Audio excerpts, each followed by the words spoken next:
Praise the Lord. Greetings in the name of Jesus Christ. ஒரு சின்ன thought உங்க முன்னால் நான் வைக்கிறேன்.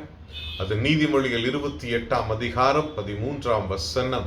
Proverbs 28 and 13 வார்த்தை இவ்வாறு கூறுகிறது, தன் பாவங்களை மறைக்கிறவன் வாழ்வடைய மாட்டான், அதை அறிக்கை செய்து விட்டு விடுகிறவனோ இரக்கம் பெறுவான்.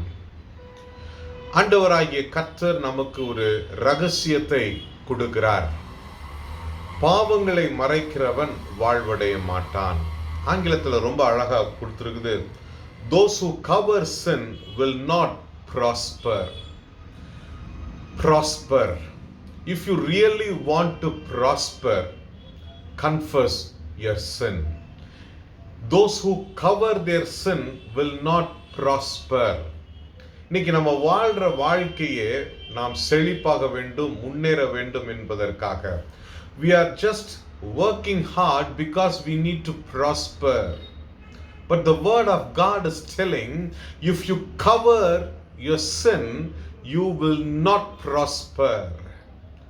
அப்போ இன்னைக்கு நம்முடைய லைஃப்ல ஆண்டவருடைய சமூகத்துல we should uncover the sin. நம்முடைய வாழ்க்கையில் இருக்கிற பாவத்தை ஆண்டவருடைய சமூகத்திலே நாம் அர்ப்பணிக்க வேண்டும். இன்னொரு காரியம், when you confess you will get mercy. When you cover your sin, you will not prosper, and when you confess your sin, you will get mercy. ஆண்டவருடைய அனுக்கிரகத்தை நாம் பாவத்தை அறிக்கையிடுவதன் மூலமாய் நாம் பெற்றுக்கொள்கிறோம். அருமையானவர்களே, இந்த நேரத்தில் உங்களுக்கு நான் சொல்ற ஒரு காரியம், if you really want to prosper, confess. The confession உடைய dictionary meaning says acknowledgement, acceptance and agreeing openly. Confession means agreeing openly or acknowledging certain things or accepting. ரெண்டு எக்ஸாம்பிள் உங்க முன்னால் நான் வைக்க விரும்புகிறேன். ரெண்டு எக்ஸாம்பிள்.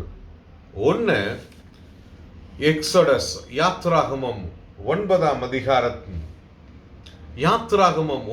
அதிகாரத்தில் பார்வோனை குறித்து நாம் பார்க்கிறோம். We are talking about Pharaoh in Exodus chapter 9.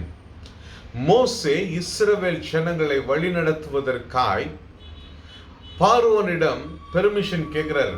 I want to set you have to set the Israelites free.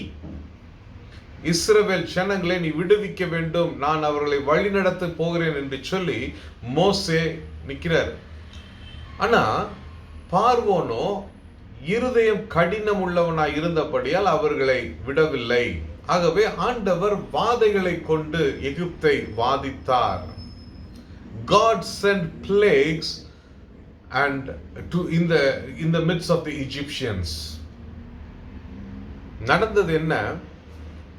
அந்த ஒவ்வொரு சமயமும் ஒவ்வொரு காரியம் நடக்கிறது.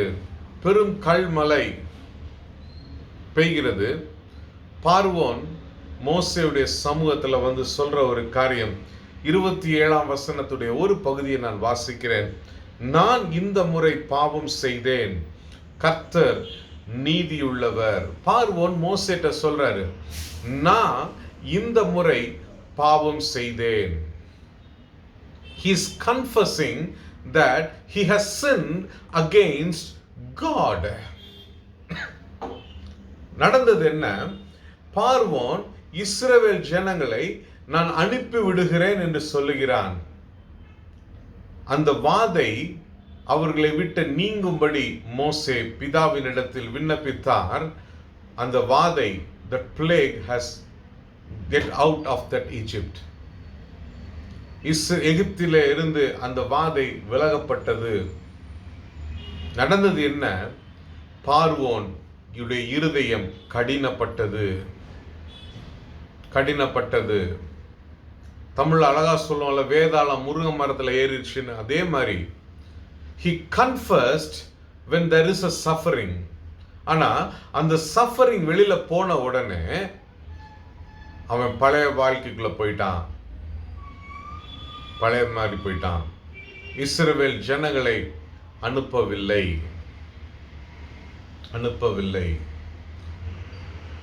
This is one type of confession, but God is not looking this confession. ஆண்டவருடைய பார்வையில, ஆண்டவருடைய சமூகத்துல எதையும் மறைக்க முடியாது. We cannot hide before Lord.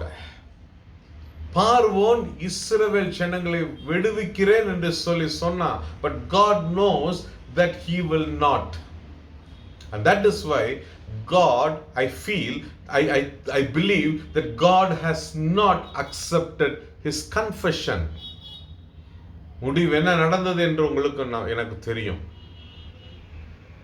இரண்டாவது உதாரணம் தாவீது.